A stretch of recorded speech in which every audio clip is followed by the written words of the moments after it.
지식인사이드 구독자 여러분 안녕하십니까? 저는 방송과 유튜브에서 머니 트레이너로 활동하고 있는 김경필 멘토입니다. 최근에 물가가 너무 많이 올라서 많은 분들이 생활비가 너무 많이 들어간다, 그리고 돈을 좀 모아보고 싶은 마음이 있어도 참 어렵다, 이런 이야기를 많이들 하시는데요. 사실 우리가 이 물가 이야기를 한 지는 2022년도부터 이야기가 나왔으니까 사실 횟수로 보면은 2년 가까이 된 것 같습니다. 최근에는 물가 상승률은 좀 낮아진다고 하는데, 나가서 장을 보거나 이게 물건을 사거나 외식 같은 걸 할 때 보면은 전혀 가격이 낮아지는 것 같지는 않거든요. 그러다 보니까 많은 분들이 어떤 생각을 하냐면, 내가 돈을 모을 수 없는 이유는 물가가 높기 때문이다, 월급이 안 오르기 때문이다 라고 핑계를 댈 수밖에 없는 거죠. 물론 그 이야기가 맞습니다. 자, 그런데 물가 이야기는 어제 오늘 일도 아니고 앞으로도 어쩌면 계속될지도 모르는데, 언제까지나 회사가 월급 적게 줘서 그런 거야, 물가가 높아서 그런 거야 라고만 핑계를 댈 수는 없는 거 아니겠습니까? 자, 그러면 우리는 어떻게 해야 되냐? 살아남기 위해서는, 미래를 위해서 뭔가 조금이라도 경제적 안정을 이루려면 조금 돈을 모아야 될 텐데 어떻게 할 거냐? 우리 생활 속에 녹아있는 과소비를 찾아야 되는 거죠. 그러니까 누가 보더라도 막 오마카세를 가고 호캉스를 하고 해외여행을 가고 욜로다 플렉스다 하는 과소비하는 거가 아니고, 최근에 언론 보도를 보면은 정말 안 없어질 것 같은 명품 같은 경우를 사기 위한 오픈런도 없어졌다 그러잖아요. 정말 말도 안 될 정도의 과소비는 없어졌는데, 생활 속에 누가 봐도 이 정도는 과소비 아니지 않나? 라고 생각하는 과소비, 그게 반복이 되면은 역시 우리는 전혀 돈을 모을 수 없게 된다는 거거든요. 야, 그러면 도대체 어디까지 더 팍팍해지라고 기본적으로 하는 것까지 못하게 하느냐, 이렇게 말씀하시는데 한번 잘 들어보시기 바랍니다. 과연 그게 기본적으로 우리가 하고 있는데 안 하면 막 큰일 나는 거냐? 사실 그렇지 않은 것들이 많거든요. 이런 소비들을 우리가 자제하는 것만으로도 물가가 높은 것을 좀 방어할 수 있지 않을까라는 생각을 하는 거죠.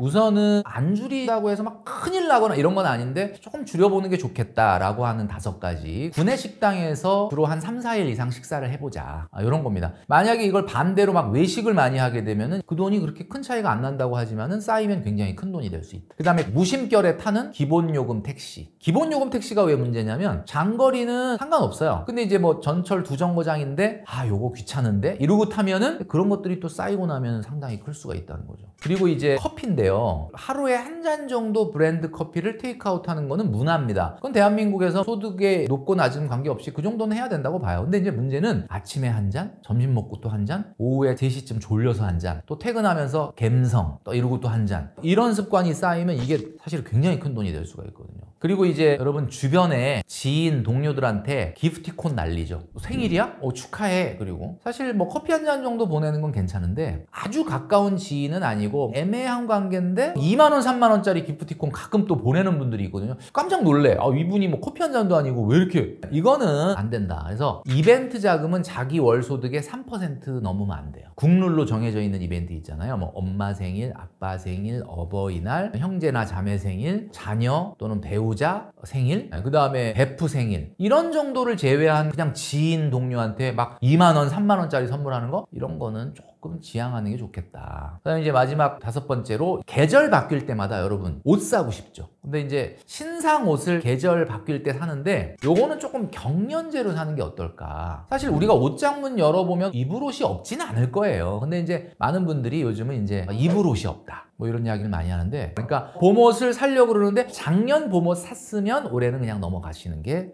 어떨까. 요 5가지는 제가 지금 딱 말씀드리면 그거 안 한다고 엄청 절약되는 것 같지는 않지만, 그게 12달 반복되면은 와, 엄청 큰 돈입니다. 요걸 좀 안 하시는 게 어떨까.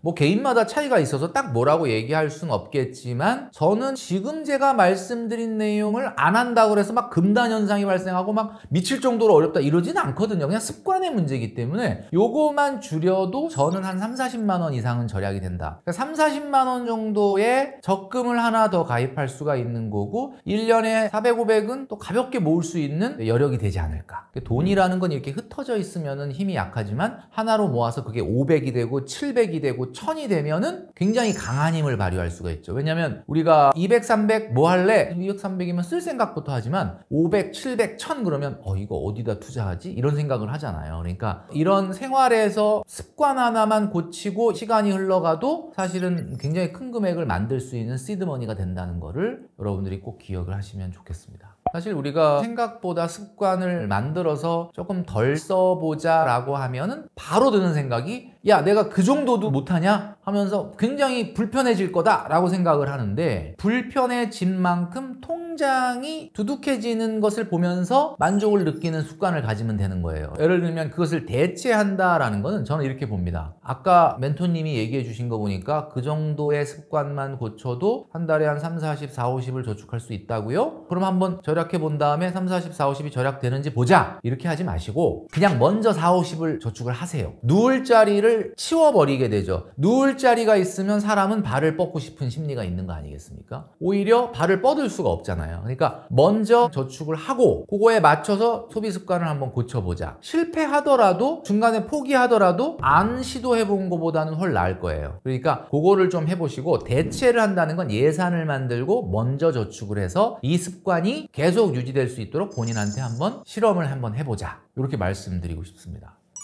뭐 사실 멘토링을 하다 보면 많은 분들을 만나게 되는데, 제가 실제로 만나본 MZ들 중에는 놀라운 분들도 굉장히 많습니다. 소득이 높을수록 참 아이러니하게도 N잡을 해요. 소득이 낮은 분들이 오히려 N잡보다는 아우 힘들어, 나 진짜 쉬어야 돼, 놀아야 돼, 나한테 이 정도 보상해야 돼, 이런 심리가 많다는 거예요. 그러니까 한마디로 얘기하면은 돈을 오히려 많이 버는 분들일수록 욕심이나 목표가 있어서 자기를 더 잘 절제하는 경우, 그러니까 그런 분들은 당연히 오마카세가 뭐예요, 호캉스가 뭐예요, 파인다인이 뭐예요, 뭐 그런 거 하나도 모른다, 그리고 열심히 돈을 모으는 분들이 있더라는 거죠. 오히려 돈을 안 모은 분들, 그러면 직장생활 한 4, 5년 지나면 이게 물어보거든요, 주변에. 야 너는 돈 얼마나 있어? 뭐 이렇게 물어보. 근데 보니까 봤더니 뭐 한 1억 모았다는 거야. 어떻게 모았냐? 이렇게 물어보면 뭘 모아? 나 열심히 절약하고 아끼고 쓸 돈 안 쓰고 남들 해외여행 갈 때 그런 거 안 가고 모았지. 근데 나는 다 썼단 말이에요. 그러면 그분이 위기의식을 느끼지 않습니까? 야 나는 지금 1, 2천도 없는데. 그러면 그분이 어떻게 하겠습니까? 저축을 할까요? 안 하죠. 바로 주식이나 코인을 시작을 하죠. 굉장히 투기적인 성향이 강해진다. 그러니까 우리가 보통 얘기할 때 투기적인 성향이 강해지는 사람들의 공통점이 뭐냐? 제때에 자기 소득에 비해 걸맞는 저축을 안 하고 자본을 안 모으면은 그렇게 될 수밖에 없는 상황이 된다라는 거죠. 돈을 잘 모으는 사람과 그렇지 못한 사람, 똑같이 동기로 입사해서 똑같은 월급을 받고 똑같이 5년, 10년 지났는데 모은 돈이 다르다. 자, 그건 어떻게 보면은 그분들의 급여가 달라서, 생활비가 달라서라기보다는 그분들의 인식이 다르기 때문에. 월급을 어떻게 바라보느냐? 한 사람은 월급 이거 내가 고생해서 번 돈 내 거지, 이거 내가 마음대로 해야지 라고 생각하는 사람과,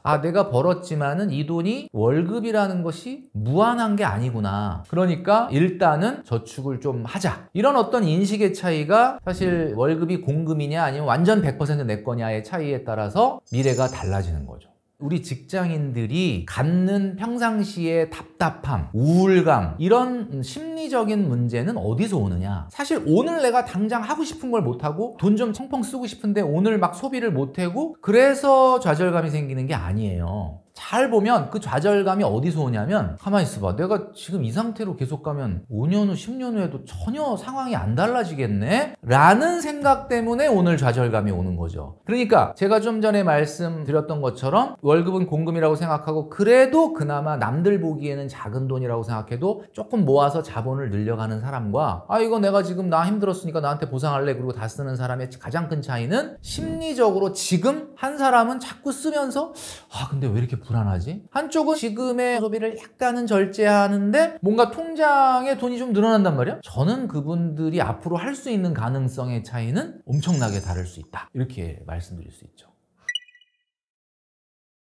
5위는 바로 여러분들의 월소득에서 문화생활비를 15% 이내로 써야 된다라는 겁니다. 문화생활비가 뭔가요? 라고 하면 40대 이상 분들한테는 영화 관람, 책 사서 보는 거 뭐 이렇게 생각을 하는 거예요. 그런데 40대가 아닌 20대, 30대한테 문화생활비 그러면 PT, 요가, 필라테스. 자, 이런 것들이 들어가거든요. 그럼 PT, 요가, 필라테스가 어때요? 가격이 뭐 아주 싸지는 않거든요. 이게 아무래도 이제 좀 1대1로 하는 경우가 많으니까. 사실 운동하는 거잖아. 내 몸에 투자하고 건강해지겠다는데 그걸 누가 뭐라 그래? 이렇게 핑계를 댈 수 있다 보니까 돈을 많이 써도 죄책감이 적어요. 그러다 보니까 PT, 요가, 필라테스는 나한테 투자하는 거라 이거는 정말 아까울 게 없다라고 생각을 하는 거죠. 근본적으로 틀린 말은 아닌데 월급을 2, 300, 3, 400을 받는 분들이 만약에 소득의 15% 이상을 건강을 유지하기 위한 거다라는 핑계로 문화 레저 비용을 쓴다면 사실 돈 모으기는 어렵다라는 거거든요. 많은 분들이 그래요. 여가 생활할 때 밖에 나가가지고 막 자전거를 타고 막 등산을 가고 낚시를 가고 막 스포츠를 배우러 다니고 이런 어떤 다이나믹한 여가 생활을 하는 분과 집에서 조용히 OTT 보고 영화 감상하고 그냥 누워서 쉬고 주변 산책을 하고 이런 분들 중에 어떤 분이 더 문화 레저비를 많이 쓸 거냐라고 본다면 많은 분들이 그래요. 아 이거 바깥에 막 나돌아다니고 막 다이나믹한 스포츠 막 이런 거 하는 분들이 돈 많이 쓰지 않을까 이렇게 생각하는데 은근히 집에서 생활하는 분도 문화 레저 비용을 많이 씁니다. 왜냐하면 OTT도 하나만 보는 게 아니야. 막 6, 7개를 보고 있고요. 음원 서비스도 막 여러 개, 너튜브 프리미엄도 막 하고 그 다음에 또 집에 있다 보면 뭐야? 배달을 많이 시키잖아. 이러다 보면 또 은근히 이것도 돈을 많이 쓰게 되거든요. 그래서 여러분들이 보기에는 문화 레저 비용은 15% 이내가 돼야 된다. 그리고 이제 4위는 뭐냐면 엔겔 지수입니다. 이제 먹는 거에 대한 물가가 워낙 비싸다 보니까 여러분들도 굉장히 고민이 많으실 텐데 1인 가구를 기준으로 월 소득이 500만 원이 안 된다라고 하면 30% 이내로 우리가 막아야 돼요. 먹는 거에 쓰는 비용을 내 소득의 30% 이상을 태운다? 그럼 내 소득이 100만 원인데 어떻게 해요? 그러면 30만 원으로 해결되냐? 아, 그건 당연히 안 되죠. 기본적으로 들어가는 비용은 있을 거예요. 아마 엄마가 집에서 밥 해주는 거 아니라고 한다면 7, 80원 아무리 아낀다 하더라도 들어갈 거라고 봤을 때 일단 자기 소득의 30%가 넘지 않도록 해야 된다. 뭐 어떻게 그렇게 할 수 있느냐? 마트 장 보는 거와 배달하고 외식에 대한 예산을 각각 만들어 보자. 그래서 좀 30% 이내로 잡으셔야 되고요. 이제 3위는 뭐냐면 주거 비용입니다. 주거 비용이 뭐냐? 전세자금 대출 이자를 내거나 월세를 내거나 하는 그런 것들이 이제 주거 비용인데 주거 비용도 역시 여러분들 월 소득의 15%가 넘어가면 안 됩니다. 근데 많은 분들이 주거 비용으로 15% 이상을 쓰는 분들이 많아요. 어떤 경우가 그럴까요? 우리 직장이 강남에 있다. 여의도에 있다. 그러면은 그 회사 근처로 이사 가면 어떻게 되는 거야? 돈이 엄청나게 많이 들어가는 거죠. 직장이 가깝다는 거는 뭐 좋기는 한데 제가 봤을 때는 서울의 수도권에 또는 광역시에 여러분들이 직장을 다니신다면 저는 이렇게 말씀드리고 싶습니다. 출근 시간은 50분은 돼야 된다. 50분보다 더 가깝게 가시는 거는 돈을 땅바닥에 버리는 거예요. 물론 1시간보다 더 걸리는 데서 출퇴근하고 있어요. 그거는 너무 좀 에너지 낭비인 것 같고 1시간 정도는 출근과 퇴근에 쓰셔야죠. 그리고 그게 대중교통으로 이용을 해서 그 1시간이 아깝지 않냐, 피곤하지 않냐, 물론 그렇긴 한데 그 시간 동안에 여러분들이 쉬실 수 있다면 눈 감고 쉬고 사색과 명상을 하거나 뭐 책을 보거나 영상을 보거나 이렇게 하는 시간으로 사용을 하시고 너무 가까운 건 안 된다는 거예요. 너무 가깝다는 건 뭐야? 주거 비용을 15% 이상을 쓴 사람은 절대로 저축을 제대로 할 수가 없습니다. 이 부분을 꼭 좀 지켜주시면 좋겠다라는 거죠.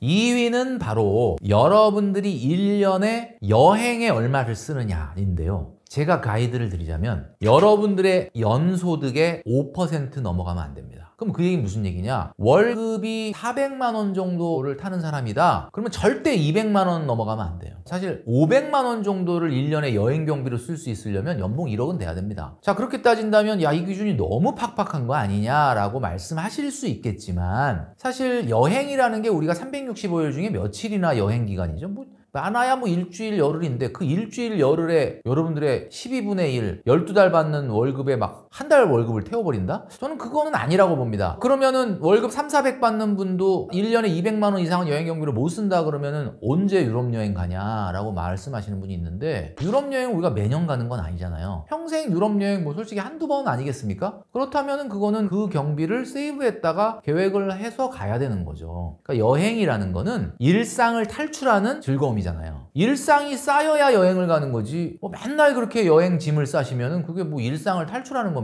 여행이 일상이 되는데 그건 안 된다. 이런 말씀을 드리고 싶습니다. 자, 그리고 우리의 삶 가운데서 가장 많은 비용을 발생시키고 가장 많은 저축을 방해하는 1위는 뭐냐? 결국 여러분들의 소득에 걸맞지 않는 자동차를 구입하는 겁니다. 제가 여러 번 말씀을 드렸는데 BMI 지수라는 게 있다라고 제가 말씀드렸죠. BMI 지수가 뭐냐면요, Bluff Mass Index, 허세 지수를 얘기하는 겁니다. 자동차를 보면 그 사람의 뭘 알 수가 있을까요? 그 사람의 허세가 얼마나 높은지를 알 수가 있습니다. 많은 분들이 그래요. 우리 한국 사회는 관계를 중요시하는 거다 보니까 그래도 내가 또 영업을 하다 보니까 다른 사람한테 좀 비춰지는 눈도 있고 그러니까 차를 너무 경차를 탈 수가 없습니다, 이렇게 얘기하시는데 저는 그렇게 생각합니다. 그분이 혹시 여러분들을 배웅 나와서 주차장까지 따라오시나요? 여러분이 무슨 차를 타는지 꼭 그렇게 확인을 할까요? 아니거든요. 그러니까 솔직히 말씀드리면 차 키를 좋은 걸 사세요. 차 키를 좋은 걸 딱 사서 상담을 하거나 만날 때 올려놓으면은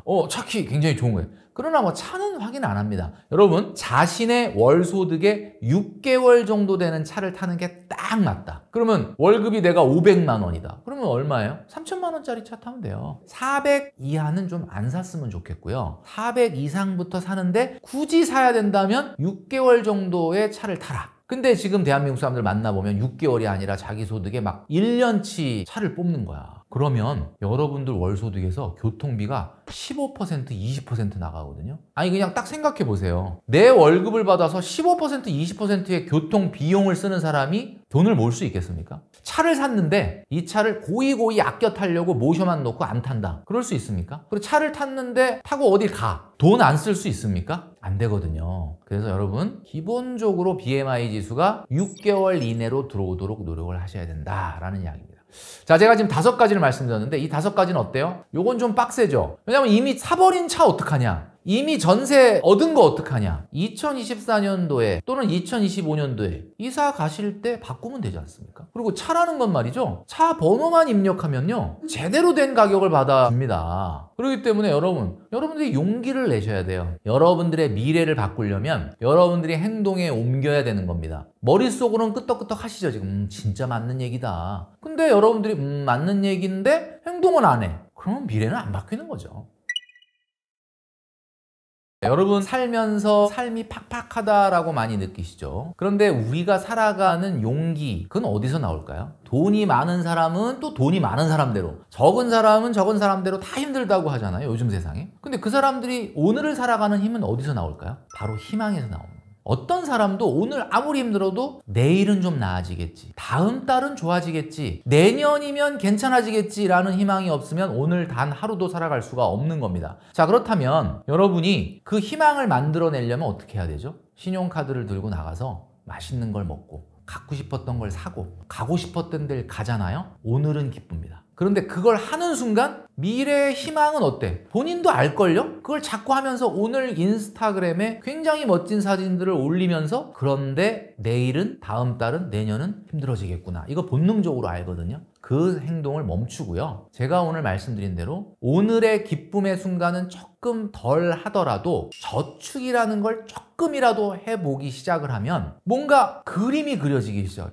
야, 진짜 내가 그 김경필 멘토의 이야기를 듣고 진짜 남들이 보기에는 되게 작은 돈이라 생각하지만 어쨌든 저축을 시작했더니 몇 개월 지났는데 금액이 커지는 거야. 이렇게 되면 내년엔 얼마가 되고 내후년쯤 이만큼 되는 거네. 자, 그게 무슨 얘기냐? 오늘을 약간 내가 절제를 하면 불편할 것 같지만 해보면 또 그게 대단히 또 불편한 것도 아닌데 이상하게 그림이 그려지는 미래가 보이는 거죠. 그러면 그거 하나만으로도 오늘 이상하게 행복할 수가 있는 거예요. 여러분, 그래서 소비를 하는 사람보다 저축을 하는 사람이 훨씬 더 행복하다. 이 말을 여러분들이 기억을 하시면 용기를 내셔서 올해 시작하실 수 있을 거다라고 말씀드릴 수 있습니다. 제가 1억을 강조하는 이유를 먼저 말씀드리겠습니다. 우리가 항공기가 이륙을 해가지고 비행을 한다는 것은 상공 1만 미터로 올라가야 됩니다. 이 성층권까지 가야 공기 저항이 없어지거든요. 그러면 성층권까지 이 1만 미터 정도 올라가는 것이 선택의 문제가 아니라 필수입니다. 그러니까 직장인이 최소한 1억 정도의 자본을 모으는 건 이 항공기가 이륙하는 거와 매우 비슷하다. 1억 생기면 그럼 뭐가 달라지는데요? 라고 얘기하는데 저는 항상 이렇게 얘기해요. 자, 일단 한번 생각을 해보겠습니다. 1억을 모았다. 1인 가구보다는 2인 가구가 훨씬 더 부자거든요. 잘 생각해 보시면 25평 아파트를 산다고 해도 1인 가구가 사는 거와 2인 가구가 사는 거는 완전히 다릅니다. 그렇기 때문에 내가 1억이 있는데 내가 정말 관심 있고 좋아하는 친구가 있어. 아, 결혼하자고 한번 얘기해볼까? 라는 용기가 생깁니다. 근데 내가 1억도 안 모았다. 결혼하자는 얘기 하겠습니까? 그 다음에 두 번째, 아무래도 당분간은 서울 수도권에 신축 아파트 공급이 적다 보니까 머지않아 이 신축 아파트에 대한 희소성이 강해질 가능성이 있거든요. 그렇다면은 청약이 굉장히 미래에 유리할 수가 있어요. 어쨌든 새 아파트를 받는 거니까. 근데 청약을 하려고 그래도 요즘은 계약금을 10%가 아니라 20%를 내라고 하거든요. 아무리 싼 아파트도 뭐 한 1억은 있어야 계약금을 밀어넣을 수 있다. 계약금만 내고 나면 중도금 대출이나 잔금 대출은 과거에 비해서 엄청나게 지금 풀려 있기 때문에 금리만 조금 나중에 개선이 된다 그러면은 계약금만 밀어넣을 수 있다면 손 안 대고 코 풀 수 있는 상황이다. 그리고 계약금 1억도 없으면 신축 아파트 청약을 할 수 있겠습니까? 안 되는 거거든요. 그 다음에 많은 분들이 N잡을 하잖아요. 놀라울 정도로 N잡을 많이 하는데 이 N잡이 부업이 아니에요. 그분들이 이 N잡을 나중에 사업으로 키우고 싶어 하는 분야야. 근데 이 N잡이 사업으로 커지려면 사업 자금이 필요하잖아. 그래도 한 1억은 있어야 뭔가 이걸 비즈니스를 할 수 있지 않을까? 뭐 이런 상상을 할 수 있는 거 아닙니까? 자, 지금 제가 그냥 가볍게 3-4가지를 열거를 했는데 1억이 없는 사람은 이런 거 자체를 꿈꾸거나 공부하거나 알아보지도 않아요. 왜? 뭐 내가 돈이 없는데 무슨 그런 걸 알아보냐. 그러나 1억이 생기고 1억 5천이 생기고 2억이 생기면 사람이 이게 머리가 팍팍 돌아갑니다. 그래서 결혼도, 청약도, N잡도, 투자도 뭐 1억은 있어야 일단 그림이 그려지는 거죠. 이 세상에 어떤 현실도 과거에 그림을 그렸고 상상을 했으니까 현실이 된 거지 생각조차 안 하는 일이 갑자기 하루아침에 로또를 사야 로또가 당첨될 거 아닙니까? 여러분 1억 모으기도 전에 1억 모으면 어떡할 건데 라는 말 그만하시고요. 일단 1억부터 모아라 이렇게 말씀드리고 싶습니다. 250만 원 정도를 받는 사회초년생이라고 하면 나이가 막 30대 중반 이후는 아닐 거 아닙니까? 뭐 20대 중반이라고 한번 가정을 해볼게요. 그러면 이 친구가 7년 지나도 30대 초반, 31, 32이에요. 그때 1억이라는 거가 생긴다고 한번 가정을 해보자. 그리고 이렇게 얘기를 하면은 많은 분들이 그래요. 걱정이 된다. 7년 후에 1억 모으면 지금 1억이 아닐 것 같다. 너무나 맞는 얘기죠, 그죠? 그러면 이렇게 생각을 해보자요. 매년 인플레이션이 얼마나 있느냐? 우리나라 근원 물가 지수라는 게 있는데 지난 10년간 우리나라의 근원 물가 지수는 평균 2%였거든요. 그 2%는 그냥 기본으로 인플레이션이 있잖아요. 그러면 7년 후에 돈을 탔을 때 지금 1억하고 똑같으려면 어떻게 해야 되느냐? 지금 1억에다가 곱하기 1 플러스 0.02의 7제곱을 한 금액만큼 모아야 지금 1억하고 똑같은 거예요. 그럼 계산해보면 얼마냐면 1억 1,500 정도를 타야 됩니다. 그러니까 무슨 얘기예요? 7년 후에 1억 1,500 정도를 타야 지금 1억하고 가치가 똑같은 거죠. 자, 그러면 1억 1,500 모으면 되잖아요. 자, 제가 지금부터 말씀드리는 방법을 한번 해보십시오. 자, 95만 원으로 일단 시작을 해요. 그리고 내년에는 딱 10만 원만 더 하는 거야. 그리고 그 다음 해에도 딱 10만 원만 더 하는 거야. 자, 이런 식으로 7년을 가면은 7년 후에 얼마가 나온다? 1억 2천이 나옵니다. 그러면 1억 1,500만 원만 모아도 되는데 1억 2천이 나오니까 500만 원은 여러분들한테 리워드, 유럽 여행을 가세요. 이렇게 보상을 하고도 지금 앞의 가치로 1억을 모을 수 있는 거예요. 자, 어때요? 나 250, 300이라서 나 절대 100만 원 이상은 죽었다 깨나도 저축 못한다. 1억 만들기를 포기하는 것보다 90만 원, 95만 원 일단 시작을 해놓고 마음속에 어떤 생각이 들겠어요, 이분이. 아직 7년이라는 어마어마하게 먼 기간이 남아있지만 1억 만들면 뭐 할까? 그거 7년 동안 생각을 하면 진짜 좋은 아이디어가 나오지 않겠습니까? 미래에 어쨌든 내가 소득이 조금은 성장할 거니까 그걸 반영해서 작더라도 마치 에스컬레이터를 타고 올라가듯이 점진적으로 1억을 만들겠다라고 마음먹은 분은 오늘 시작할 수가 있는 거잖아요. 마음은 있는데 내 월급으로는 아직 안 돼. 내가 적어도 한 300 넘으면 그때 시작할 거야 라고 시작한 사람은 그만큼 늦는 거거든요. 그래서 그 마음가짐으로 인해서 생기는 차이는 실로 엄청날 수가 있다라는 말씀을 저는 드리고 싶습니다. 자, 우선 월급 통장이 있을 수 있죠. 월급 통장의 용도는 뭐냐? 월급을 타는 겁니다. 월급을 타는 용도 말고는 다른 걸로 쓰시면 안 돼요. 지금 근데 월급 통장이 막 만능 통장이야. 이 안에서 저축도 빠져나가, 카드값도 결제돼, 현금도 뽑아, 월급도 받아. 이러면 통장 정리하시면은 그 내용이 너무 많죠. 그러니까 그냥 몰라 이러고 넘어가게 되는 거죠. 월급 통장은 월급 받는 용도로만 사용하십시오. 그러면 1년 동안에 딱 통장 정리를 하면 올해 얼마 벌었구나, 얼마 들어왔구나 딱 정리가 되지 않습니까? 자, 월급 통장은 월급 받으면 그날부로 돈을 다 빼버려야 되는 거예요. 그러면 잔액은 0이 돼야 되는 겁니다. 자, 그러면 돈을 빼서 어디로 옮기느냐? 월급이 들어오는 날 여러분들이 하는 저축이 빠져나가야 돼요. 그러니까 월급 들어오고 한 열흘 있다 적금이 들어간다. 그렇게 하면 안 되죠. 열흘치만큼 이자를 손해보는 거예요. 그러니까 월급이 들어오는 날 바로 적금이 이체되도록 하셔야 됩니다. 그 다음에 두 번째 통장은 소비통장이라는 거예요. 그 소비통장이 뭐예요? 여러분들이 체크카드를 쓰면은 돈이 빠져나가고 신용카드를 쓰면 카드 결제가 되고 그게 소비카드인 거죠. 내가 만약에 지금 경조사가 생겨서 현금을 뽑아야 된다. 그러면 그 소비통장에서 뽑아야 되는 겁니다. 그러니까 한마디로 얘기해서 소비통장은 내가 이번 달에 써야 될 정기적인 소비 금액을 이체해 놓는 통장을 말하는 겁니다. 세 번째 통장은 계절 지출 통장입니다. 좀 전에 소비통장으로 돈 이체한 건 뭐였죠? 이번 달에 쓸 돈. 근데 계절지출 통장으로 돈을 옮겨놓는 거는 1년 단위입니다. 여러분들이 1년 동안 써야 될 계절적 지출의 돈을 모아놓는 거예요. 저축이 아닙니다. 계절적 지출이 뭐냐? 명절, 여행, 이벤트, 자동차, 월동준비. 이거의 특징이 뭐죠? 명절은 명절에 돈 더 쓰잖아요. 여행, 기본적으로는 여름 휴가가 있을 수 있고 뭐 겨울 휴가가 있을 수 있고 그 다음에 이벤트, 엄마 생신이다, 아빠 생신이다, 어버이날이다. 조금 돈을 안 쓰던 돈을 쓰지 않습니까? 주로 5월에 집중돼 있거든요. 그 다음에 자동차 있으신 분들은 자동차 보험료 내야죠. 세금 내야죠.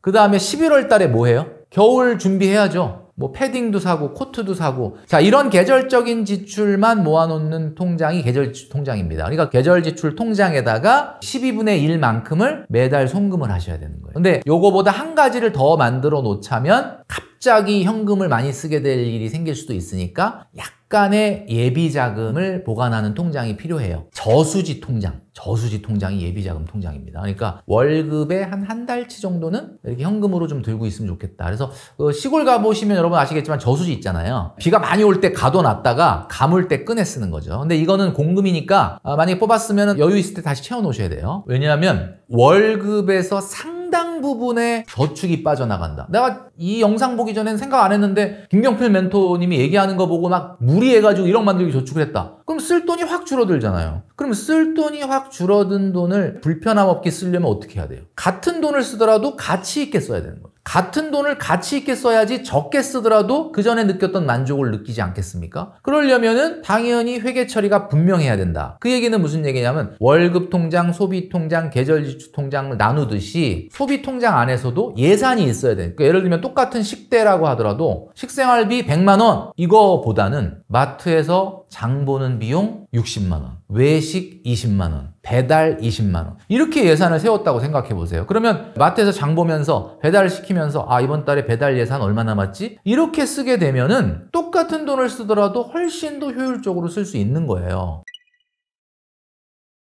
자, 그래서 제가 한번 생각을 해봤어요. 여러분 그 PT 받아보셨으면 아시겠지만 PT 선생님이 처음부터 막 100회 이렇게는 안 하잖아요. 처음엔 30회 한번 해봐라.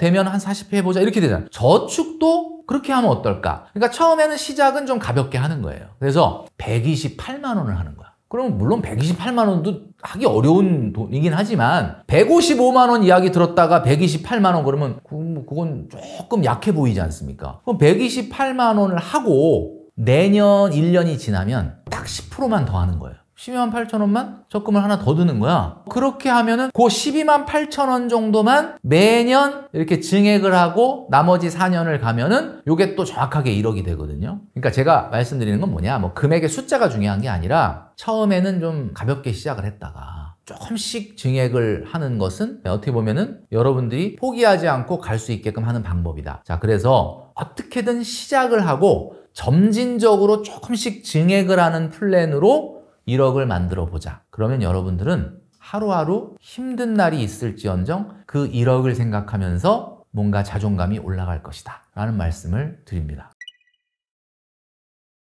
우리가 생각할 때 중산층이라고 얘기하죠. 중산층은 정의가 어떻게 되느냐? 근로소득 외에 자본소득이 있는 사람을 우리가 중산층이라고 얘기하거든요. 근데 이제 자본소득이라고 하면은 뭐 이자나 배당이나 임대료, 월세 이런 걸 얘기하는데 그러면 그게 뭐 나도 이자 나오는데 주식 배당 좀 나오는데 그러면 나도 무조건 중산층이냐? 그게 아니라 최소한 1인 가구를 기준으로 하면 내가 1년 정도 근로소득이 사라지더라도 그 자본소득만으로 최저 생계비가 가능하다. 그 정도는 돼야 되거든요. 근데 2023년 작년 기준으로 우리나라 1인 가구의 최저 생계비는 124만 6,735원이에요. 그러니까 풍족하게 쓰는 건 아니지만 한 사람이 아주 최소한의 비용을 쓰는 게 한 달에 그 정도니까 1년이면 1,500이라는 거잖아요. 1,500. 그러면 나 진짜 회사 생활이 조금 질려서 1년만 그냥 쉴래. 그리고 안식년을 해도 1년에 내가 갖고 있는 예금이나 주식이나 한 1,500 정도가 나온다? 그러면 이제 뭐 아주 윤택한 건 아니지만 기본적으로 나중에라도 노후 생활의 아주 기본 바탕은 유지되는 거잖아요. 그럼 그 금액이 얼마냐? 지금 금리 4%로 환산해 보면은 1,500만 원이 4%로 나와야 되는 거다. 그러면 자본으로 얘기하면 3억 7,500입니다. 그러니까 3억 7,500이 집에 들어가 있는 거 말고 순수하게 자본이 있다. 그러면 풍족한 건 아니지만 내가 당장 지금 노후로 들어가도 일단 최저 생계비는 나오는 거잖아요. 중요한 거는 지금 화폐 가치로 한 3억 7,500은 있어야 그래도 뭐 연금 받고 뭐 이렇게 해서 대략 어느 정도 기본적인 노후 생활이 유지가 되지 않겠느냐. 이렇게 말씀드릴 수 있을 것 같습니다.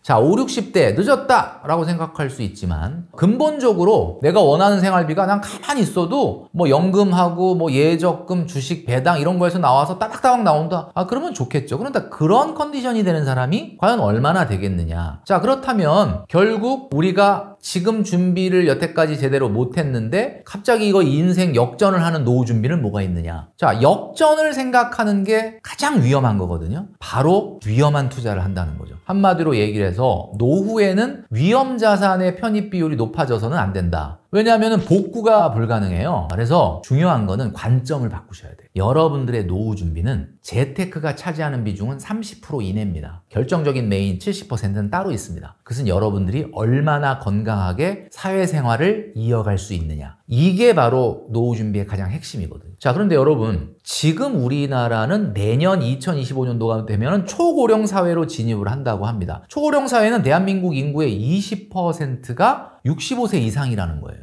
자, 그러면 여러분들이 진짜 노후를 맞게 되는 앞으로 10년, 20년 후에는 결국은 실버 세대가 소비를 주도하게 될 거다. 자, 그러면 여러분 한번 생각해 보십시오. 여러분들이 실버 세대고 여러분들이 그 실버 세대들이 원하는 거를 충족시켜주면 그게 소득이 되는 거예요. 자, 그러면 여러분들은 누군가의 필요를 해결해주는 일을 해야 되는 거예요. 자, 근데 여태까지나 일반적인 일을 하고 나면 특별한 기술이 없다? 지금부터 찾아야죠. 그러니까 이게 뭐냐면 지금 2030들한테 배워야 돼요. 지금 2030들은 소득이 높은 사람일수록 N잡을 해요. 근데 그 N잡이 뭐 직장 생활하고 주말에 뭐 친구 카페에 가서 알바한다? 그런 게 아니고 내가 언젠가 직장 생활을 그만두게 됐을 때 이 N잡이 제2의 세컨잡이 되려고 이걸 키우는 거야. 그러니까 우리 5060이 배워야 되는 건 뭐냐? 늦었다고 생각하지 마시고 여러분이 좋아하는 일을 돈이 되게 만들. 순서가 반대예요. 하기 싫은데 돈 벌어야 되니까 나를 거기다 맞춘다? 이게 아니고 진짜 재밌게 잘할 수 있는 일을 찾은 다음에 그 일이 돈이 되게 만들어야 된다. 이거는 굉장히 큰 차이가 나는 거거든요. 다른 사람의 필요를 해결해 주는 일인데 멘토님이 말씀하신 것처럼 있는데요. 이게 영 돈이 안 되는 일이에요. 라고 이야기하신다? 고민하실 필요 없습니다. 만약에 그걸 찾았다 그러면 그 일을 정말 좋아하는 만큼 계속 성장시키고 하십시오. 진짜 돈이 안 될까요? 아닐 겁니다. 여러분들이 100만 원을 벌어도 그거는 200만 원 버는 효과가 있습니다. 왜? 월요일, 화요일, 수요일, 목요일 동안 돈을 안 쓰잖아요. 그러니까 한마디로 얘기해서 사회활동을 한다는 것은 여러분들의 소비를 줄여주는 효과가 있기 때문에 어쩌면 벌어들이는 소득의 곱하기 2배만큼의 소득 효과가 있을 수 있다. 재테크? 주식을 잘 사놓고 아파트를 잘 사놓고 땅을 잘 사놨더니 내 노후가 끝났다. 준비됐다. 그거는 앞으로는 그런 일은 없을 겁니다. 1억을 누구나 모을 수 있다? 그러면은 제가 여기서 말씀 안 드립니다. 세상에 성공이라는 건 소수예요. 그러니까 여러분들이 우리 지식인사이드를 보면서 나는 남다른 성공을 하고 싶다라는 의지와 욕구가 있으니까 영상을 보시는 거잖아요. 그럼 그 얘기는 무슨 얘기야? 남들과 똑같이 행동해서는 남다른 성공은 할 수 없다. 자, 누구나 1억을 모으기를 할 것 같으면 이런 영상을 왜 만들고 왜 얘기를 하겠습니까? 어렵죠. 근데 단 중요한 거는 250, 300을 버는 분도 시작을 할 수는 있다는 거죠. 가다가 중지를 하면은 안이강만 못한 거 아니냐? 저축의 세계에는 그런 거 없습니다. 가다가 중지하면 간 만큼 이익이거든요. 가다 실패하더라도 시도를 해야 된다는 거야. 자, 그래서 가장 제가 많이 얘기하는 게 5년에 1억을 만드는 거가 가장 기본이다. 이런 얘기를 많이 했단 말이에요. 그 5년에 1억 만들려면 한 153만 원에서 155만 원 정도를 모아야 되는데 250, 300인 사람한테 155만 원 하라 그러면 할 수 있겠습니까? 못하죠. 현실적으로. 여가 생활을 끊었다 뭐 이러니까 듣기에 따라서는 이상한 사람이구나 이렇게 생각할 수 있는데 그런 게 아니라 제가 술, 담배, 게임 안 하고 친구도 안 만났다 이런 얘기를 하는 데서 아마 비롯된 얘기인 것 같거든요. 일단 술과 담배는 직장 생활을 한 11년 했으니까 과거 90년대 후반부터 시작한 직장 생활 여러분도 아시겠지만은 술 문화가 대한민국에 있었잖아요. 그러니까 술을 엄청 많이 먹었어요. 그런데 술을 먹다 보니까 회사에서 술을 안 먹는 날도 막 먹고 싶어요. 그래서 뭐 친구들 만나가지고 야, 술 한잔 하자 소주 한잔 하자 그러고 술을 좋아했죠. 당연히 담배도 피우고 그랬는데 강사로서 작가로서 내 일을 시작하면서부터는 책을 써야 되고 뭔가를 만들어내야 되고 요걸 세상에 좀 알려야 되고 막 이런 거에 집중을 하다 보니까 어느 순간 조금씩 성과가 날 때마다 그게 너무 재밌는 거예요. 옛날에 회사 생활할 때는 그냥 시간만 보내면 그냥 월급은 나오는 거야. 나한테 대한 돈으로서의 모티베이션은 없었어요. 근데 이제 내가 내 일을 하면서부터는 뭔가 이렇게 작은 성공들이 주어지는데 이게 또 돈하고도 또 연관이 되는 거야. 그러니까 이거에 집중하게 된 거야. 언제부터? 그러다 보니까 술, 담배를 안 하게 됐어요. 그러다 보니까 어떤 여가 생활을 하느냐라고 해서 나는 여가 생활이 새로운 콘텐츠 만들고 강의안 만들고 글 쓰고 뭐 칼럼 쓰고 뭔가 이런 것들이 세상에 좀 알려지고 뭔가 인정받고 널리 퍼지고 이럴 때 느끼는 어떤 성취감 만족감이 나한테는 엄청난 레저야. 그러니까 이런 것들이 된 것 같아요. 그러다 보니까 여가 생활에서 굳이 내가 스트레스를 풀기 위해서 막 낚시를 가야 되고 골프를 쳐야 되고 이러지는 않았던 것 같아요.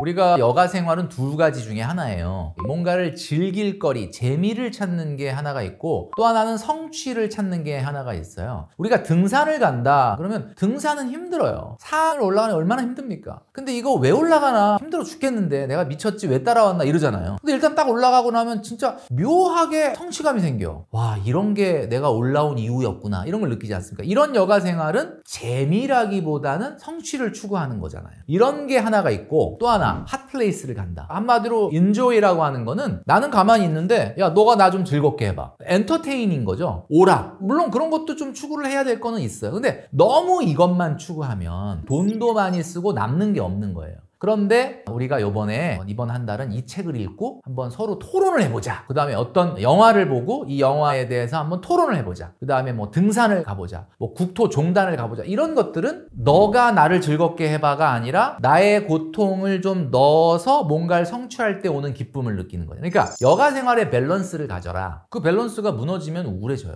그러니까 무슨 얘기냐면은 우리가 중독이라고 그러잖아요. 중독이라는 거는 사실 사람이라고 하는 건 재미를 추구하기 시작하면 더 끝없이 더 큰 재미를 요구하게 되는 거지 않습니까? 그래서 여러분들이 어떤 데 좀 취미를 붙이면 좋겠냐 하면은 뇌과학자인 장동선 교수님이라고 있죠. 그 장동선 교수님이 뇌에서 느끼는 행복은 3가지가 증가해야만 행복해진다 그랬어요. 그 3가지가 뭐냐? 첫 번째는 말이죠. 자율성이 증가돼야 돼요. 자율성이 뭐냐? 지금 자유로운 게 아니라 앞으로 미래에 더 자유로워지겠구나 라는 생각이 들 때 행복하다는 거예요. 지금은 내가 이 방에 갇혀가지고 공부하고 있고 내가 지금은 회사 생활 하느라고 이 방에 갇혀 있는데 그러면서 5년만 지나면 3년만 지나면 내가 대학을 가서 자유롭겠구나. 정말 내가 하고 싶은 거 다 하겠구나. 내가 이 정도로 저축을 하고 나면 5년 후에는 은퇴하고 내가 좀 더 자유로워지겠구나. 이런 자율성이 증가될 때 사람은 행복감을 느낀다는 거예요. 그다음에 두 번째는 유능성이 증가돼요. 유능성이 뭡니까? 오늘의 나보다 내일의 나, 내일의 나보다 다음 달의 나, 내년의 나는 조금씩 유능해지는 거야. 뭔가 더 잘해. 그러면 나는 행복해질 수 있다라는 거예요. 그리고 마지막 한 가지가 연결성이 증가돼야 된다라는 건데 연결성은 뭡니까? 내가 정말 자유로워질 수 있고 내가 너무너무 유능해지고 있는데 이걸 아무도 안 알아줘. 세상 사람들이 몰라. 그러면 나는 행복하지 않잖아요. 그러니까 내가 얼마나 행복한지 내가 얼마나 기쁘게 지내고 있는지를 자꾸 SNS에다가 브로드캐스팅 하는 거 아닙니까? 여러분들이 유능해지고 자유로워지는 모습을 더 많은 사람들이 알아주고 박수 쳐주면 그때 여러분들이 행복해진다라는 거거든요. 근데 여기에 핵심은 저는 유능성이라고 봐요. 인간은 매일매일 어제보다 나은 내일이 될 수 있다라는 가능성이 있을 때 행복감을 느낀다. 그 얘기는 여러분들의 여가 생활을 너무 재미만 추구하지 마시고요. 조금 자기 개발에 투자를 해보셔라. 이렇게 말씀을 드리는 거죠. 성공하는 사람들은 특징이 하나 있는데, 성공하는 사람들은 성장할 수 있다는 마인드가 있어요. 나이가 30대 중반쯤 넘어가면 사람은 어떤 생각을 하냐면, 내가 다니는 직장, 내가 먹은 나이도 있고, 내가 35년간 이렇게 살아왔는데 내가 바뀌겠어? 그리고 내가 다니는 직장이 전문적인 일을 한다면 모르겠는데 좀 일반적인 일을 하는데 뭐가 이게 바뀌겠어? 그러면서 이제 그때부터 약간 마음을 내려놓으면서 그냥 나는 이 상태로 흘러가겠구나, 흘러가는 내 인생 그대로 둬야 되겠구나, 이런 생각을 한단 말이에요. 그게 이제 나는 더 이상 재능이 성장할 수 없다고 생각하게 되는 거예요. 그러면 큰일 납니다, 여러분. 이게 성공하는 사람들은 성장 마인드셋이라는 게 있거든요. 성장 마인드셋이 뭐예요? 아무리 나이를 먹었다 하더라도 나는 발전할 수 있고 달라질 수 있다고 느끼는 건데, 그러면 달라질 수 있다, 바뀔 수 있다라는 거를 어떻게 우리가 할 수 있느냐? 자기가 가고자 하는 목표를 아주 잘게 잘라서 요 잘게 자른 목표가 달성이 됐는지를 체크하는 습관이에요. 그러니까 어떤 분들이 영어 잘하고 싶다, 영어를 네이티브처럼 잘하고 싶어. 그럼 이거 엄청나게 큰 목표죠. 이거를 잘게 잘라서 매일매일 그 잘게 자른 목표가 가는지를 체크업을 하면서 가는 사람은 결국은 네이티브처럼 잘하게 되는데, 그냥 목표는 두루뭉술하게 높은데 이걸 체크를 안 하니까 중간에 가다 마는 거거든요. 제가 최근에 가장 어떻게 보면 눈여겨보는 사람 중에 하나가 바로 오타니 쇼헤이라는 일본의 프로야구 선수, MLB를 거의 씹어먹었다시피 한 선수와, 바로 이 사람이 놀라운 성장 비결이 있습니다. 이게 뭐냐면, 오타니 쇼헤이 선수는 다이어리가 있어요. 그 다이어리가 만달 아트라는 게 연꽃이 이렇게 쫙 만개하듯이 한 가지의 핵심적인 목표에서 8가지의 서브 목표가 나오고, 그 8가지 서브 목표에서 또 8가지의 세부 목표가 나오고, 이런 식으로 이제 꽃잎처럼 퍼져나가는 거예요. 예를 들면 이런 겁니다. 몸 만들기, 체력, 스피드, 이런 거예요. 운동선수니까. 근데 밑에 뭐라고 써 있냐면, 운, 인간성, 멘탈, 이런 서브 목표가 있어요. 운은 뭐지? 그랬더니 운을 좋게 하기 위한 서브 목표 또 8가지를 보니까 쓰레기 줍기, 인사 잘하기, 심판한테 정성의 마음으로 대하기, 이런 거예요. 제가 깜짝 놀란 게 이 64가지의 서브 목표를 매일같이 체크한답니다. 그러니까 이걸 한다는 거는 굉장히 자기 목표를 세부적으로 나누고 나는 계속 조금씩 성장할 수 있다라는 기본적인 성장 마인드셋이 있기 때문이거든요. 그래서 여러분도 여러분이 성장할 수 없다라고 마음을 닫지 마시고요. 그 대신에 내가 원하는 수준의 단박에 가는 방법은 이 세상에 그 누구도 없습니다. 오타니 쇼헤이 선수도 단박에 그 정도 경지에 올라간 게 아니라는 것을 우리가 만달아트 계획표를 보면 알 수 있거든요. 정말 잘게 목표를 잘라서 조금씩 한 걸음 한 걸음씩 여러분들을 성장시키겠다라는 마인드, 이 마인드를 가질 때 그 어떤 여가 생활보다도 재미가 있습니다. 여러분도 여러분들의 하는 일에 있어서 만달아트 계획표라는 걸 한번 작성을 해보시면 좀 도움이 되지 않을까라는 생각을 합니다.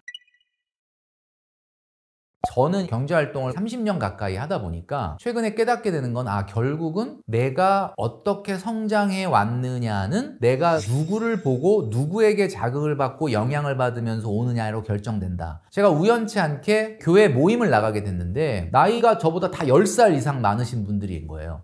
이거 어떻게 빠져나가지? 이거 다음 주에 무슨 핑계를 대고 안 나오지? 이 생각으로 꽉 차 있었거든요. 근데 거기에 있는 분들이 사회적으로 굉장히 성공한 분들, 그러니까 의사, 교수, CEO 이런 분들이었단 말이에요. 진짜 사회적으로 이렇게 성공한 사람들이 뭐가 아쉬워가지고 이런 데 모여서 또 고상하게 거룩하게 이런 모임을 하고 있나. 처음엔 너무 호기심이 생기는 거예요. 호기심에 처음에 이제 몇 번 나갔는데, 아무래도 그 모임을 끝나고 나면 사회적인 생활, 본인의 경험담 이런 걸 얘기하지 않습니까? 그러면서 제가 깨닫게 된 거는, 그냥 사회적으로 성공한 사람들은 운이 좋아서 저 자리에 있을 거야, 부모 잘 만나서 부자가 됐을 거야 라는 선입견이 있었는데, 실제 만나보니까 인격적으로나 사회적 능력으로 봤을 때 상당히 배울 점은 있더라고요. 그래서 그러면 내가 조금 더 머물러 있으면서 저분들에게 좋은 영향을 받는 것도 나쁘지 않겠구나 라는 생각을 하게 됐어요. 저는 깜짝 놀란 게, 세상 부러울 게 없고 아쉬울 게 없는 사람들인데 왜 그렇게 열심히 나와서 기도를 하고 자기가 어떤 거를 성취감을 얻기 위해서 막 개인적인 노력을 한다, 이런 이야기들을 들을 때마다 저는 약간 반성을 하게 되더라고요. 그래서 제가 지금 그래서 그 모임을 18년째 하고 있습니다. 지금은 이제 분들하고는 거의 20년 가까이를 지내왔으니까 막역한 사이가 됐죠. 그러니까 어떻게 보면은 제가 그동안에 이렇게 작가로서, 강사로서, 인플루언서로 이렇게 성장했던 것들에게 많은 분들한테 영향을 받았다라고 생각을 하는 겁니다.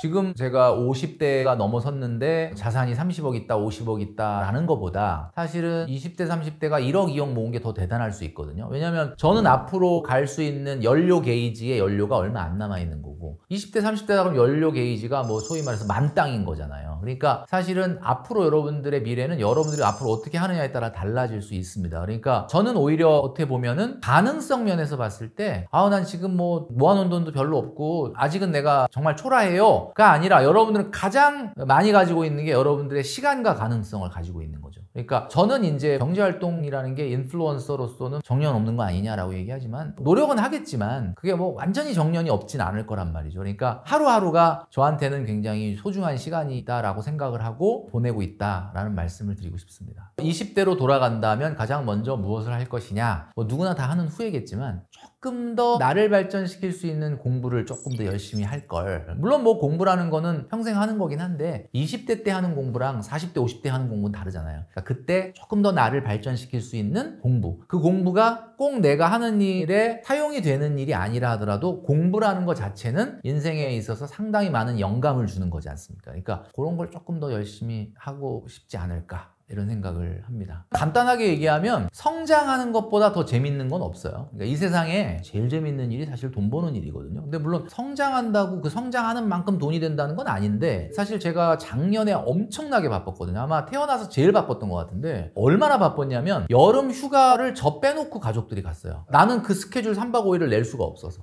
그러니까 그 정도로 바빴는데 그럼 피곤하고 힘들었겠다, 지쳤겠다가 아닙니다. 왜? 재밌어요. 이게 뭔가 성장한다는 느낌이 주는 만족감만큼 대단한 게 없더라고요. 우리가 삶이 피곤하고 고달플 때 그것을 일탈하려고 스포츠를 하고 그걸 벗어나려고 여행을 가는 거거든요. 그러니까 뭐 그게 나쁘다는 건 아닌데, 여러분들이 그걸 조금 줄이려면 어떤 식으로든 성장하는 것에 대한 욕심을 가져봐라. 그 성장하는 것이 확인되고 그것이 성취감으로 느낄 때 만족감, 행복감, 그거는 대단합니다. 그래서 기쁨과 행복이라는 두 가지 단어가 있잖아요. 기쁨과 행복 중에 뭐가 좋으세요? 많은 분들이 행복을 좋아합니다. 기쁨도 좋은 말인데 왜 행복을 선택할까? 기쁨은 순간적이라고 생각을 하는 거야. 행복은 조금 유지될 것 같죠, 상태가. 근데 이제 제가 해석을 해보면 기쁨과 행복의 차이는 뭐냐면, 행복은 컨디셔널이에요. 컨디셔널. 컨디셔널이 뭐예요? 굉장히 조건적이라는 거죠. 기쁨은 언컨디셔널. 무조건적인 거야. 오늘 굉장히 괴로운 일이 있었는데 누가 오늘 되게 재밌는 얘기를 해주면 순간 막 웃지 않습니까? 그때 기뻤던 이유는 그냥 무조건적으로 기쁜 거예요. 근데 행복은 어디서 오냐면, 여러분들이 돈은 이 정도쯤 있었으면 좋겠고, 내 건강은 이 정도쯤 있었으면 좋겠고, 자격은 이 정도쯤 있었으면 좋겠고, 유능함은 이 정도쯤 갔으면 좋겠고 라는 어떤 컨디션이 있는 거예요. 그러니까 그 컨디션에 도달이 되면은 행복한데 안 되면 좀 안 행복할 것 같아.